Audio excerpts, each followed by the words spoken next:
Hey, you guys, we're back again. Thank you so much for joining us on this part 2 of our Mexico trip. This was done back again. If you didn't catch it the first time, this trip was done back in 2022 around August or September.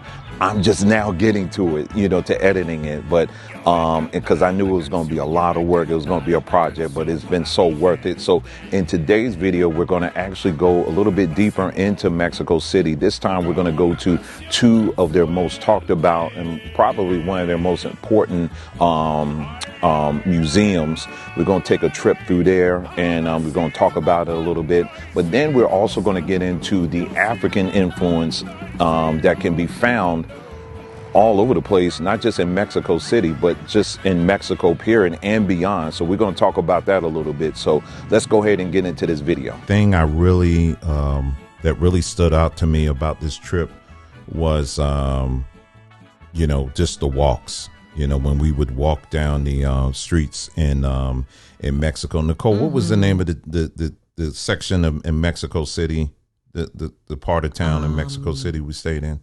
Condesa.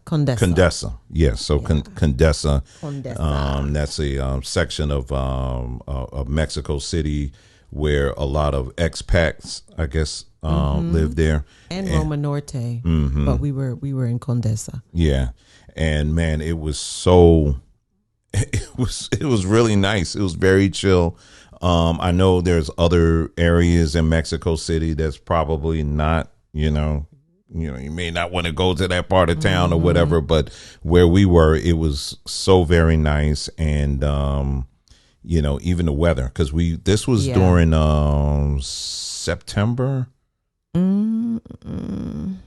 Was this August or September of 23 or 22? Yeah, somewhere between between August and September. And but yeah, once we got in our room and we did the whole got our luggage in there and everything, and then we said, okay, we're gonna get out and explore. Oh, I was like, man, this is so nice. And the thing that I really that was surprising to me, because I expected it to be, when we were planning the trip, I expected it to be, okay, I know it's going to be blazing hot, but the thing about Mexico City is it stays right in between that, 70s, 80s all year long. So it doesn't get scorching hot in Mexico City. It's comfortable the entire year. I definitely enjoyed all the shops. I mean, the eateries, I should say.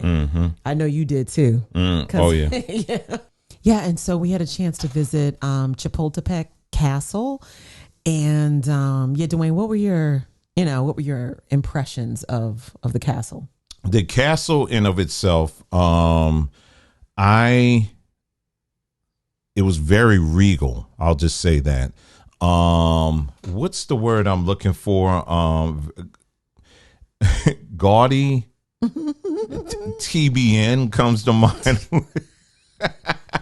TBN comes to mind. It's the old European style, walking up the hill to get there at first. You getting your steps in, okay? I didn't realize that. Now I was like, okay, you just walk up or whatever. No, it ain't just a walk up. That's a full exercise. Yeah. And I just remember by the time we got to the top, I was like, oh my gosh, man, I didn't realize it was all this. Definitely getting your steps in. But it was very, but once you get to the top, you get this very nice view of the city, kind of a 360-degree view of the city. Yeah, nice. And I mentioned this already in the video, but I guess it's worth mentioning again. The early history of this hill was that they actually did human sacrifices on this hill. And then it wasn't until later on when the Spanish came in, they said, hey, this is a great place to set up camp and to build this castle, which they did. And the thing that really stuck out to me the most of this particular castle was the fact that they just had such a fascination. Well, they were Europeans. I mean, the Spanish came in, they were Europeans, and they just really wanted to bring that element into Mexico. And boy, did they. And I mean, just from the stained glass windows to the, the furniture, you know, all kinds of stuff that they had in there. They just really wanted to make it very clear. This was a statement that this, in fact, is a foothold for Europe. Yeah, I was not. You know how you visit something, you're like, okay, I've seen it, let's go. Mm-hmm. That's literally what I mean, because it just wasn't doing anything for me. You know, no. Like I said, it reeked of Europe. You know, and I wasn't coming to see Europe. No. I was coming to see Mexican history. You know, so yeah, I wasn't. It was not necessarily my a highlight of the trip for me, but it was good. It was, you know, it was interesting to see. So during her visit in Mexico City at these museums, they were extremely adamant in that we could not video record. We could take stills, but we couldn't do video recording. So that left us with primarily just capturing nothing but stills inside. However, what you're looking at right now is one video that we was able to capture with our phone. If you go on YouTube, you'll find that many people have, in fact, did just that. They video recorded with their phones or whatever. And so you'll see in this video that you're watching today, we did capture some of that footage from what we found on YouTube. What you are looking at right now is referred to as Costa paintings. Now, Costa paintings were depictions by artists back as early as the 16th, 17th century of what life was like in what was referred to at that time as New Spain, and which later became Mexico. And it, among other things, it depicts the type of work that was being done, the positions that people held, the different ethnicities that were part of New Spain at that time. I mean, these Europeans were pulling people as far as places in Asia, other parts, India, and also Africans that came over as slaves. So you'll see these depictions in this in these beautiful paintings of this collage of cultures that was in this part of the world. And I found it to be quite fascinating, and is also the beginning of some of the other things that we started noticing as we were touring these beautiful museums. Okay, so this museum had a lot of beautiful murals, but it was this one that really stood out to me that I just wanted to talk about a little bit more, and I'll just have it on the screen too as we kind of look at it together. This mural, the large face that you see on there, is of the 26th president of Mexico, and his name was Benito Juarez. And in short, basically, he was a revolutionary. And what he did was he came in as a result of the overthrow of the French and Spanish powers that were in Mexico at that time. Juarez, he was a very proud indigenous person of Mexican soil. And just like many other Mexicans, he just got tired of what they were doing. And what the French and the French and the Spanish, what they brought was their religion. And so, you know, they wiped out the indigenous religions and the spiritual practices that were in that land. And so one of the first things they did was they did a full-scale attack against the religion that they brought, which was Catholicism or Christianity. And that's what one of the things that this painting it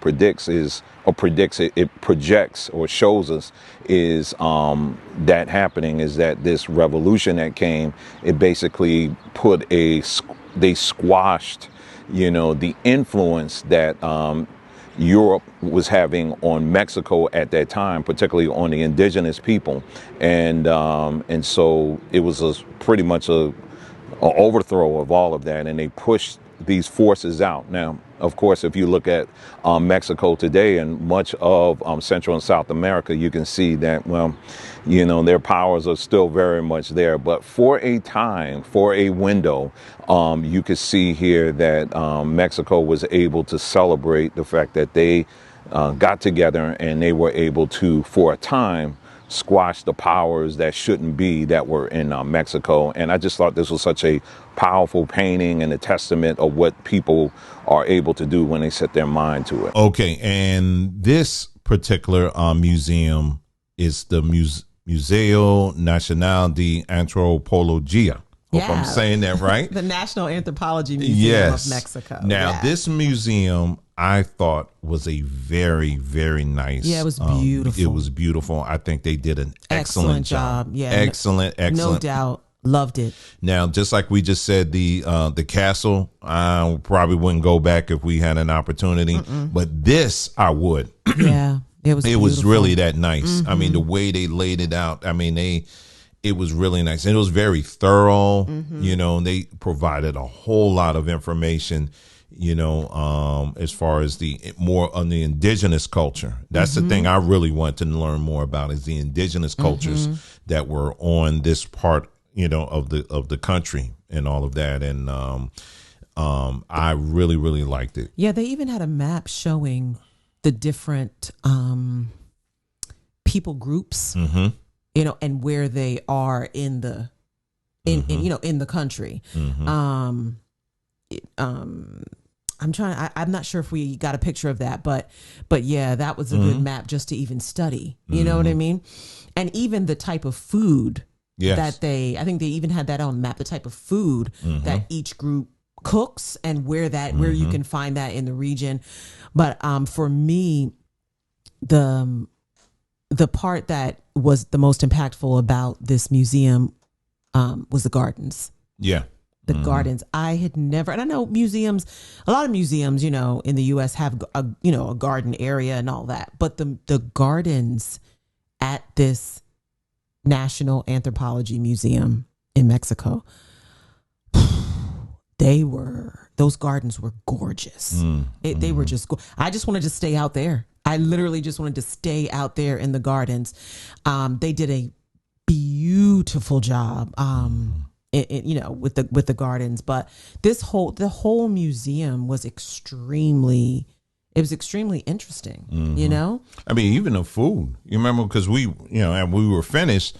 You know, typically you're not going to get food at the museum. I mean, you go to another restaurant or something, but we said, we'll just eat here. Yeah. And the food was very good. Yeah, I mean, it was very good. Salsa, it was like, okay, we'll make it right here in front of you. Or guac. I think they made the guac. Oh, yeah. That's what it was. Yes, so that's what it was. Yeah. But the food was really good. And even at the museum restaurant, you could pick what type of Mexican culture. Yeah. The food from that culture, you could, you know what I mean? They had the menu set up that way based on the different cultures in Mexico, which was really interesting. You know what I mean? And I'm glad you say that because again, food is part of your culture. That's it. And that's what we say even for us as, African Americans, Black folks, whatever, however you want to say it. You can't dismiss that or discount that. If you want to know who you are, you look at like I always say, you start in your own house and go backwards. Hey everybody, so today we are at the Anthropology Museum here in Mexico City, and I have to tell you, this has been very, very, very nice, very beautiful museum. Very nice, very nice. They take you through, once you go through there, you just go in and they just show you exactly where you need to go, and you get your ticket and that's it, and then you just go in and they take you through all the different ancient cultures. And I'm actually going to show you some pictures that I took, throughout the museum. And you will see yours truly standing next to one of the Olmecs. But again, it's like everything else. You got to keep things in perspective. And that's one of the things about us, man. We take little clips of things, but we don't keep the whole thing in perspective. And so what I did was, you will see the picture of the Olmec, but also, and those things are massive. I didn't realize they were that big. But what you're also going to see are all the other statues within throughout that culture. And I'm going to tell you, the overwhelming majority of them, they don't look nothing like us. I'm just saying. They don't look nothing like us. They don't. That came remotely close. The Olmec, of course, that looks somewhat close to us. But I'm telling you got to look at it. You got to look at the whole timeline. You can't just look at one thing and then draw a conclusion. You know what I'm saying? So you got to keep that in mind. And that's why it's good to come places like this so that you can see the much wider perspective. Now, truth be told, this particular museum, it's they really don't go too much into the Afro-Mexicano history. They really don't go into that. They don't really touch on that. Just it's a little bit they talk about it, but it's very, very minimal. There is, however, a museum. It's the only one of its kind in Mexico. It's an Afro-Mexicano museum. That is on the Pacific side, and it's a small museum. I would love to go there. Maybe one day I will get the chance to go there.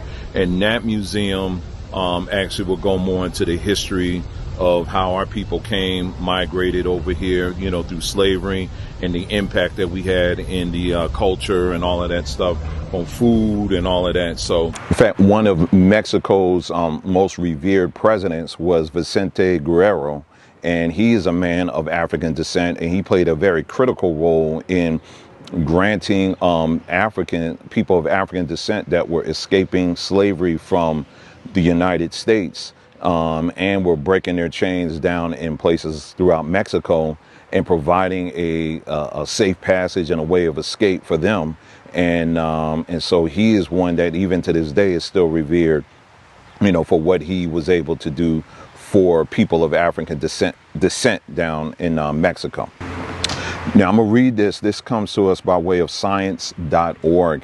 And this is an excerpt of what they had to say as far as the African influence in Mexico. And they say tens of thousands of enslaved and free Africans lived in Mexico during the 16th and 17th centuries, outnumbering Europeans. And today, almost all Mexicans carry about 4% African ancestry. A while back, I did a video that showed many people throughout Central and South America getting their DNA tests done, and you'll see a very consistent strain of these individuals who have it's low, but it's a very significant percentage of African ancestry that's in their DNA. They can't escape it. They can't escape it at all. And another thing too is it can also be reflected in the food. And let me play these clips here that kind of proves that. Hey, I want to show you Mexican food that originated in West Africa, made by our West African ancestors. So the first one is jollof rice. So if you look, the top, that's from West Africa. At the bottom is from Mexico, so you can see how similar they are. The next one is mole. So at the top, you can see it's called mafe from West Africa, and the bottom is actually Mexican mole. This one is Ugandan liboke. At the top, steamed banana leaves, and then you put meat in it. The bottom is a tamal. So Mexicans actually also make something called corundas, and it's very similar as well.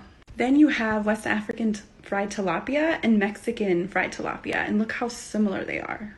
Then you have bisep and agua de Jamaica, which is made with hibiscus. So these foods are our West African ancestral legacy, and it's a way to honor our ancestors to make these. Hey, I want to show you the West African origins of Mexican mole. So at the top you see mafe, the bottom you see Mexican mole. Mole is actually an indigenous word, but the way you make mole and the origins of mole come from West Africa, from our West African ancestors to Mexico. Mole comes in distinct varieties to Mexico, but its sister sauce is actually Black American barbecue sauce, which originated in the South. It's very similar to Mexican mole. In the book called Azúcar Negra by Carmen Boyosa, she documents the existence of mole created by West African enslaved people for Sor Juana de la Cruz. The same is true for other convents in Puebla and Oaxaca, where mole was first prepared by West African servants or people who were enslaved. If you want to know more information, read Afro-Mexican Ancestors in the Nation They Constructed by Dr. Marco Polo Hernandez Cuevas. Rice is not the only thing that Africans brought to Mexico. Three national drinks are teas made from what is called Jamaica, Bissap in West Africa, and the other one is tamarind, which is called as ruja in West Africa, and of course the rice water that comes from the same rice that now I know it came from the Casamance area. But what's really interesting is that not only our drinks, not only the rice, but even the way we serve the stews reveal a very deep African imprint in our culture as well. Mexico really does not, I'll say Mexico City, even though you have there's a groundswell of a lot of African Mexicanos that are wanting to be acknowledged as such. It's the whole colorism thing. Is you still got some of that. You got a lot of that going on. So, our history really isn't going to be reflected so much here. You have to go to, there's certain places you can go, and usually got to go further out into the country where you can see, you'll be able to get that big time. What was interesting was we were walking through here and someone said, "Are you guys from Colombia?" I was like, no, we weren't from Colombia, but that just gives you an idea. Just, we're down here big time. And who's this back here? All right, so what you think of the museum? Oh, it's probably one of my favorites of all the museums I've gone to. Yeah, I love really beautiful. Beautiful. Really beautiful. Really beautiful. I mean, they really take you through all the layers of their culture, going all the way back. I mean, everything from how they built things, the buildings. Oh, they got like a big old temple up in there. Did you see that? Oh yeah, it's huge. It's like they reconstructed this entire temple, and then they have all the different statues and things like that. When it comes to a spiritual people, I do see parallels between things within their culture when it comes to spirituality and in the African culture. And that's something for me personally, I'm definitely going to take a lot of time and really process that, because they do have a lot of, I see some common threads in there, and that's something, man, that's really a deep dive into, just understanding more so the spirituality piece of things. But yeah, quite interesting stuff here. Quite interesting, and right now and then we just had gardens too. I like what I really liked is they had the gardens, like for each section, and I'm sorry, sleep deprivation. For each section, you could go out and really enjoy the gardens. Did you take any video back there? I couldn't do video. I took some pictures. I took pictures too. Yeah. Very beautiful. Very beautiful. Yeah, it's really nice. So yeah, we just had something to eat. Earlier today, my son and I, we went to an open market that features people from Colombia, Uruguay, Paraguay, and that's where I was able to get my guana banana, aka I keep saying that. Someone made fun of me. Someone laughed at me for saying, he said guana banana. I said no, guana bana or sour sauce. So I was able to get that, and it was big. Wasn't that thing big? Huge. It was huge. Ripe, and now here's the thing. Really it was huge.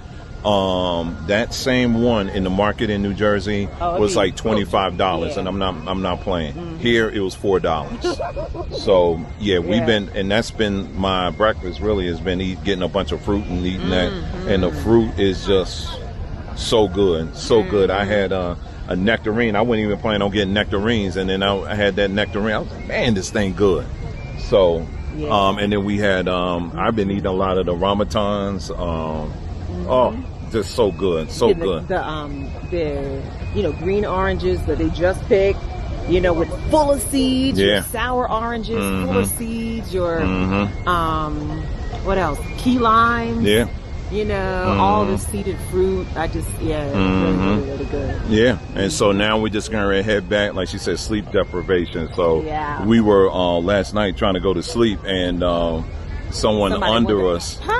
They were partying. I said, y'all go ahead, get your party on. No, they were up on the rooftop. They were up on the Oh, balcony. that's where they were? That's what it's. That's Oh, that's why where I it was so at. loud. Uh-huh. Yeah. So we were, They were getting their party on. but yeah, Nicole, she knows me. I go right to sleep. They ain't gonna bother me. So anyway, so we gonna head on now, and because it looks like it's about to rain a little bit, so we're gonna go ahead and head on now. Okay, another thing we did was not too long ago, we did our own study here on this platform where we actually traced, we did a map. It's called Congos in America.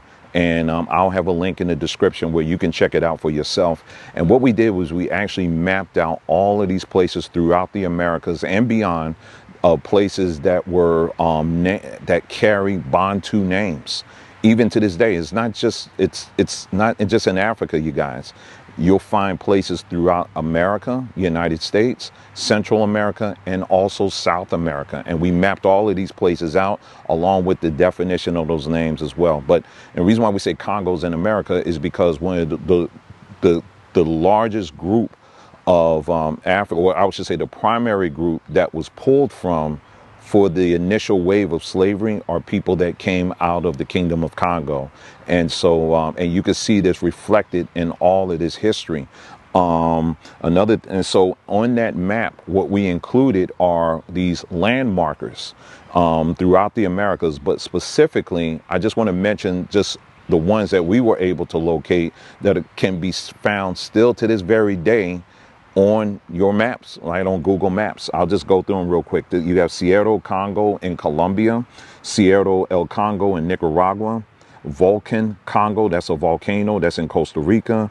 You have Congo River in Ecuador. You got Cerro El Congo in Mexico, Mount Congo, well, that now you're getting into Japan, and then you have Congo River in Panama. So you have all of these places that to this very day that are named after the Congo. Couple that with the video clips that I just showed you and some of the other history. Yes, Africa has a very significant, has had and continues to have a very significant impact and influence in places throughout Central and South America. So that's why I believe that the Olmecs only tell just a small part of the story and not the whole thing.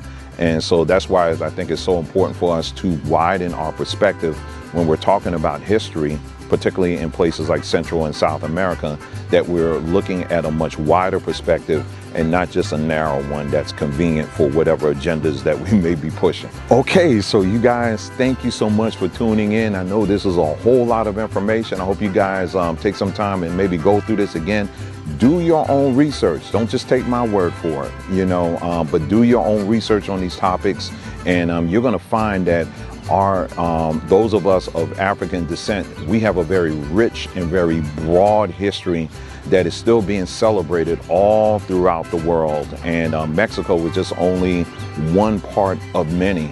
And so we so enjoyed our time in Mexico and look forward to going back again in other places in Central South America. Thank you, Mexico, for having us. We look forward to seeing you again on our next trip. You guys take care, and I'll see you again soon.